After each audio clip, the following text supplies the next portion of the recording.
Love that music. Welcome, party people, to our weekly Friday 15. My name is Brian Beck. I'm here with Andy Hoare, my partner in our Master B2B community and thought leadership series for e-commerce in B2B. Welcome, Andy, to another Friday 15. Yeah, can't wait. Let's jump in. Yeah, that's good stuff we have this week. And, we've been talking a lot about these topics related to what do you think? AI, because it's taken over the world. So we're going to talk about a lot of topics. But before we get into that, let's first go through our breaking news. And everyone, of course, what does our breaking news have to do with? Well, AI. Andy, did you see this? Wall Street Journal this week. Actually, I think it was just yesterday. AI giants go on charm offensive to avert public backlash. Turns out that AI has a PR problem. While AI use is increasing, 55% of Americans believe it will do more harm than good. That more harm than good will come from the technology in their daily lives. That's up from 44% last year. And then check this out, Andy. An NBC News poll found that AI had a net favorability rating below that of the U.S. Immigration and Customs Enforcement Agency, ICE, and they certainly have a public relations issue. So, with this, what is your reaction to this, Mr. Hoare? Does AI have a problem? Yes, it does. And it's a combination of things, but they are smart in that they know they have to get ahead of this. That said, I'm not sure it's going to be successful because some of these numbers are staggering. You read a couple of them. Here are a few more. Yep. 70% of Americans think AI will lead to fewer jobs.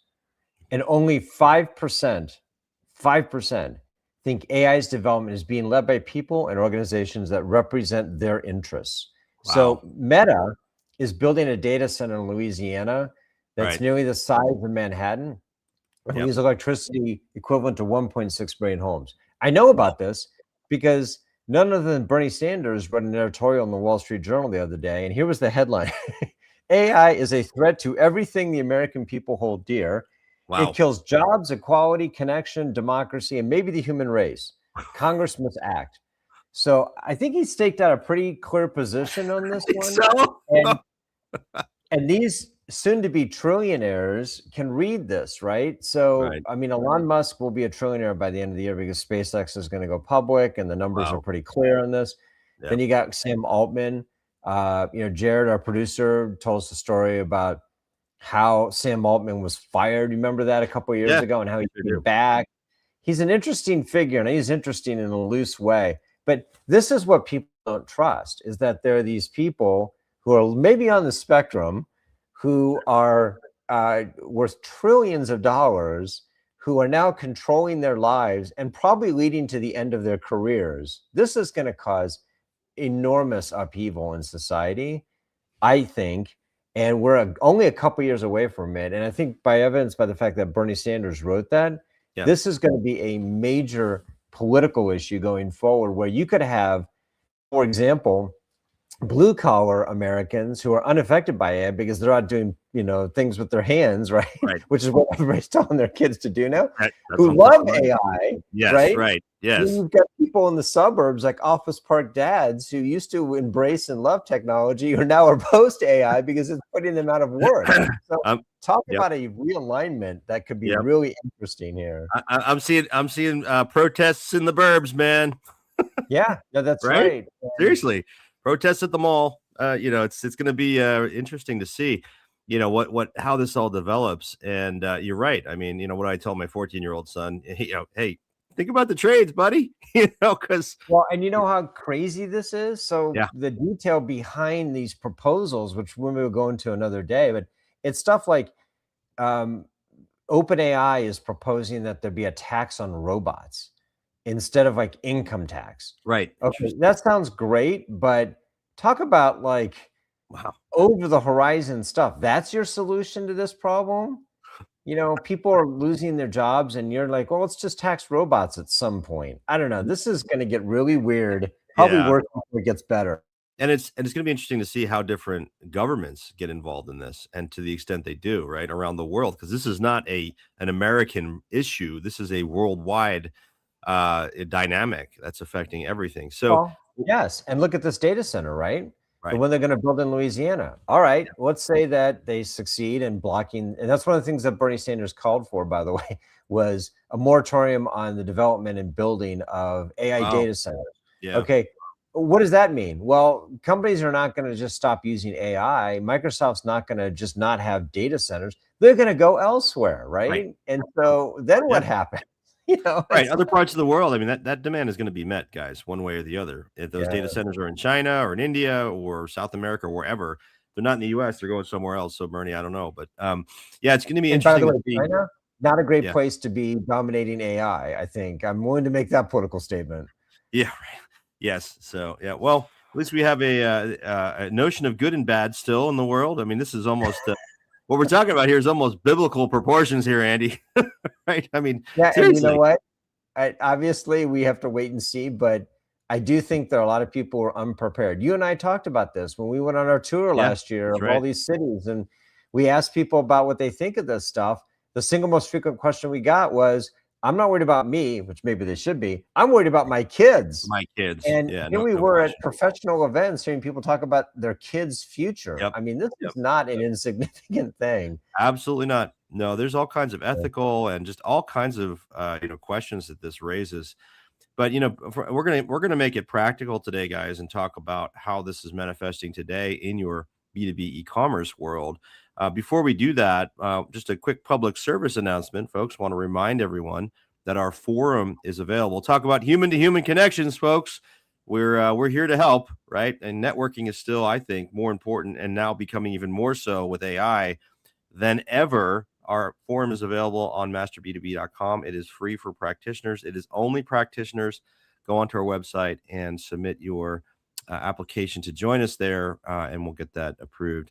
So, yeah, great place for you to interact with your peers and meet new people. So today we're talking about, has AI, practical here, Andy, has AI changed what you need from your systems integrator? So why is this important to our community? Well, frankly, the systems integrator has played a very important role in digital transformation for B2B firms, manufacturers, and distributors over the history of digital transformation. They help to define the digital strategy, support the platform selection, write customized code, integrate all your systems, your ERP, PIM, etc., change management, adoption of the systems, supporting digital marketing, all of these aspects. And in fact, when we look at the traditional role of the SI, the implementations, which is one of the places they're most important of new systems, right? Rollout of an e-commerce platform, for example, they've played a huge role. These implementations take up to 18 months. SIs drive the majority of the effort. They often, the SI consumes about half of the spend in these platform rollouts. And in fact, the writing of code and integration of software systems is the largest component of revenue, according to Gartner, almost 46% for SIs. So, not only does this change have implications for their business model, but it also has a lot of implications for how you as a B2B e-commerce practitioner think about their role, because AI seems to be changing a lot of this. If you look at some of the statistics. If I could, I would add one thing to that often gets lost about SIs. Yeah. Not only does SIs do all those things, that's really on the technical side. But the good SIs are actually, they come to companies saying, we need to up your customer experience. We need to, create an experience, so if you're just writing code, that can be outsourced. And we know there are Indian outsourcing firms like Wipro and Infosys and others that have been slinging code at an affordable price for 20, 30 years, right? What always separated the good SIs to me from the average SIs was that the good SIs actually started with the business outcomes, and which is what we're starting to see now is outcome-based pricing. They used to charge for time and materials. It was a project where it'd be like 5 to 15 times the price of the software. This used to be an SI, right? Right. Now, these companies are saying, wait a minute, I'm not going to pay you by the hour because, for example, if you're using Claude to write code, it doesn't take as long anymore. And so all I really care about is the outcome. So I still think, like everything, there's expertise here. I think there's a lot of value in outsourcing this, because the only people worse at creating an experience for the clients than an SI is the company themselves, right? So I think it's good to have an outside view. Yeah. Right? When I was at Forrester, we always brought in like an outside view, and it does help. Oftentimes telling companies what they already know, but it comes from an authoritative source. So that's another dimension of the SI that's really valuable here. Well, AI is changing the game, in my opinion, or will change the game. It ups the game and changes the business model of the SI and makes certain aspects of their business more important. Just like if you think about e-commerce, Andy, right? I mean, how has e-commerce changed the business of distributors and manufacturers? Well, it's changed the shape of the buying and expectation that the buyer has from those businesses. They expect a digital experience. Well, this is going to, in my opinion, emphasize other aspects of the SI services and make them more important. Because SI, I mean, to share, some of this data with our audience here, AI is able to write code. It's able to, do a lot of the functions today, and increasingly so over time. Here, we're going to see more of this. Google and Microsoft, for example, report that up to 30% of their internal code repositories are already AI written or assisted. And surveys by organizations like Sonar anticipate that AI assistance will rise to 65% of all committed code by the end of next year, 2027. So, we're seeing this, Andy, as as a real evolution. And the question that it leaves us with is, how does this change what you as an e-com exec should expect and need from your SI partner? Does it change how you evaluate them? Does it change how you, what makes for a good partner in the age of AI? You're right. That's the catchphrase of everything these days. Andy Hoare in the age of AI. So, what does it do? So, we wanted to get the opinion of our one of our leaders here, Chris German. At our summit, we run roundtables, and Chris was a wonderful participant and leader in that. Chris comes from a long career at Gartner and now is running our Nexus program, which I'll ask you to introduce that in a second, Chris, but welcome. Can you hear us okay? Yeah, we're good. Thanks, guys. Awesome. Well, welcome. Tell us, Chris, what is this Nexus thing that you're running for us? What is this all about? It's been really successful, very well received by the forum membership, guys. As you know, we wanted to form an advisory group that gave special, customized data and information to the clients. And we put together a panel of really smart people. Yep. So you can get your questions on any part of B2B commerce answered. And I run it. We set up calls, we set up peer meetings, and we have some data that we get from the annual research. So that's all facilitated, and that's all brought kind of on a silver platter to our clients who sign up for this. And it's really been fun so far. Yeah, and we're also now helping people find candidates for roles, and we're helping people find qualified consultants to help with projects. So we have such a tremendous base of community of people here. So check it out on our website, Master B2B. So Chris, you've been in this business for a long time. You ran a large business unit for Gartner and the CIO panel. Was that what it was called? Right, CIO program. Yep. Yep. So, you've been in and around this digital stuff for a long time, and we asked you to help us run our roundtables. We had table topic discussions at our summit in Chicago last month. And one of those was what makes for a good partner. And that's something you were engaged in. And here's for those of you who can see this, here's a picture of our summit and those table topics ongoing. I think, Chris, you're back in the far corner there. I'm in the back. Yeah. Thanks. You're in there. You're in there somewhere. Yeah. Well, we had a lot of tables. There were a lot of people there. So anyway, but yeah, we didn't even want Brian in the room. So that's hey, right. Chris, I ran away. Chris, what did you hear? I mean, what's, when you think about this question of what is an SI, what do these folks, what do they say about what makes her a good partner? Yeah, I wasn't real excited when you guys assigned me this topic, because I thought, everybody's going to say, the SI is, right, the best thing we need. But it was really interesting. Not a lot of people talked about AI, so I'll say that up front. Huh. So I think it's taken a while to have that impact trickle into what's actually happening on the street. Yeah. But essentially there was two main groups. There were those, and we got like 50 data points. So it was pretty good representation of the people there. And we got people that did name our SI as the most impactful one, but a lot of them said, but it took 3 or 4 SIs to get there. So there's this process of finding and culling through some of your initial SIs before you get one that understands the business, understands the industry, and can really help me with my stakeholders and be a partner. So I thought that was past, but that's still very much on everybody's mind, is finding the right person. Well, what's interesting about that point, Chris, and obviously I want to hear your second bucket, but what's interesting about that is that what you're saying, what you heard, is that it's not, you didn't hear about, hey, I need to find the best coder. You heard, I need to find the right partner, which implies the relationship and the strategic stuff is really important, Andy, to your earlier point. Yeah, the customer journey, customer experience, exactly what you said. If they approach it that way, that's made a huge difference. Right. So it's less about, you know what? The coding's been commoditized for a while, and that's been accelerated with AI. So if all you're doing is hiring somebody to write code for you, those days I think are numbered. It has always been the case that the exceptional SIs that could actually work with you to understand how you were going to be, I always say, have a sustained, differentiated competitive advantage over time.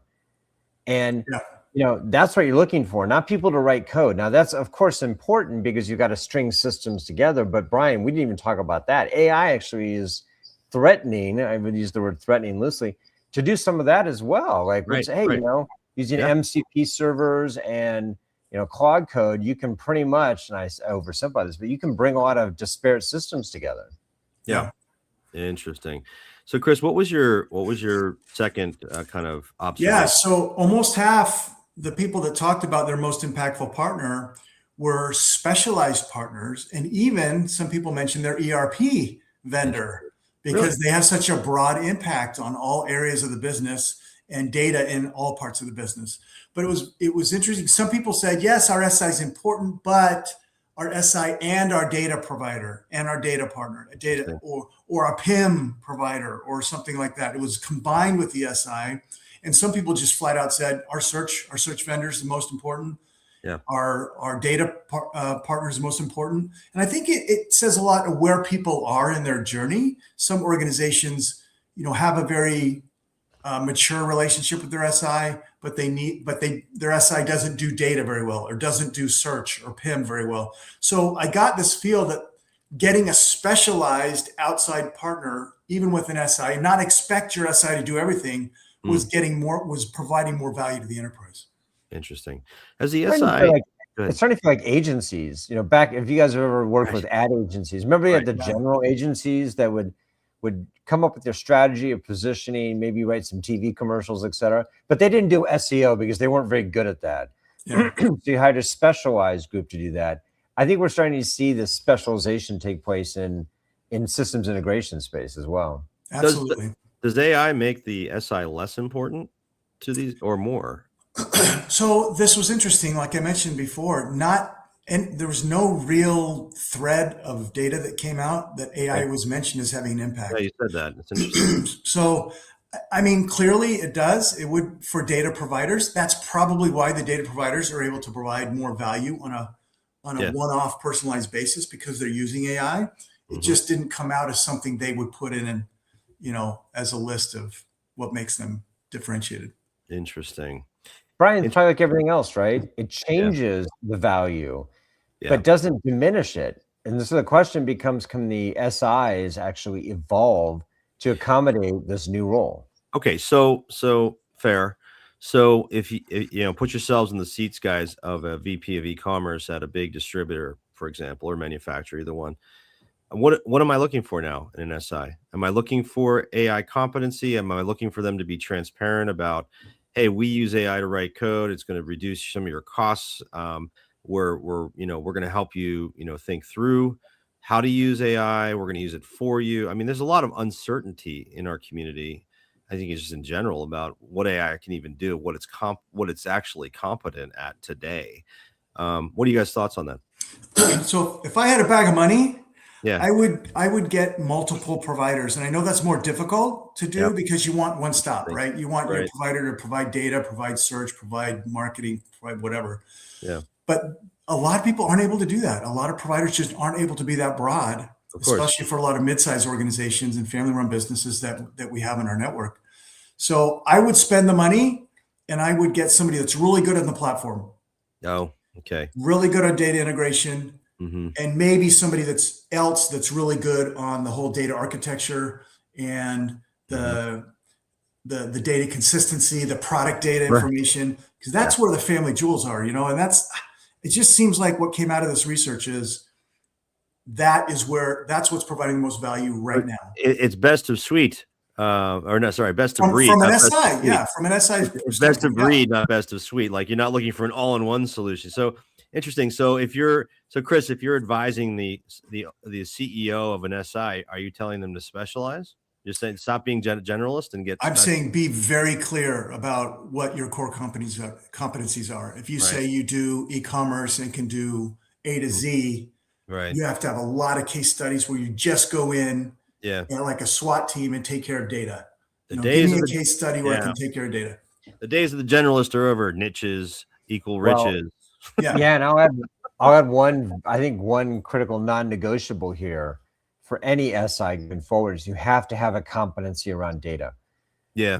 I mean, it seems almost obvious to say, because without good data, you've got no AI. So if you don't know how to do data as an SI, meaning like mastery of it, if you don't have a strategy and methodology, if you don't have the ability to provide hygiene or partner with people to do, if you don't understand how to make data a strategic weapon, then you're never going to be successful with your clients on the AI front. And how is that possible in this day and age? So really, data is a precursor to that. Yeah, and we can make a forecast that if that's true, then there's going to be a lot of acquisitions of the SIs buying these special data providers. Interesting. And weaving them in. So if you had a bag of money, Chris, and you wanted to start a business, you would start one of those specialized data providers, because there's a clear exit, right?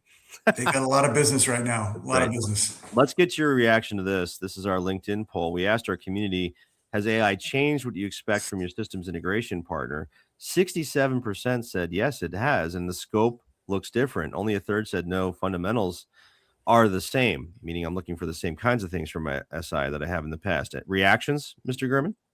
Yeah, I think intellectually, I can see, it's going to make a difference, no question. But when I sat around that table and talked to 50 people about their SIs and their most impactful partners, it was still the nuts and bolts. It was still the bottom line, show me value, show me good attention, give me the A team all the time. It was all the fundamentals. Yeah, it's human stuff. Yay, there's hope for humanity. Well, I would add one thing to that. I remember 10 years ago or so when I was at Forrester, we did an evaluation of SIs, and it was the hardest wave evaluation I have ever done. Oh, yeah. Because there was nothing to evaluate. Yeah.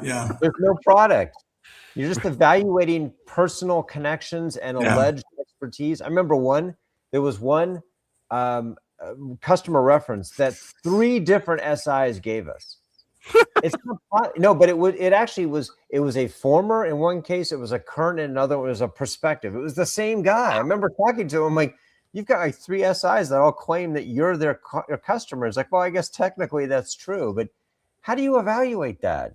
Wow. It's nearly impossible. And so the one thing I would say is we need to do a follow-on Friday 15 about how this is changing. That was a fascinating LinkedIn poll. We should double click on it and say, okay, how is it different today?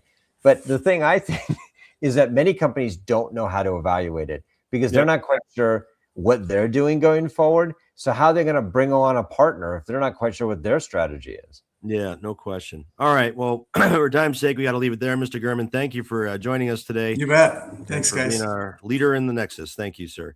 All right, Andy, just a quick public service announcement before we wrap. Remember, folks, that our Friday 15 is available via your favorite podcast service, Apple, Spotify, our website, YouTube, etc. So check it out there. And please give us a rating and review. We appreciate that. It helps us quite a bit.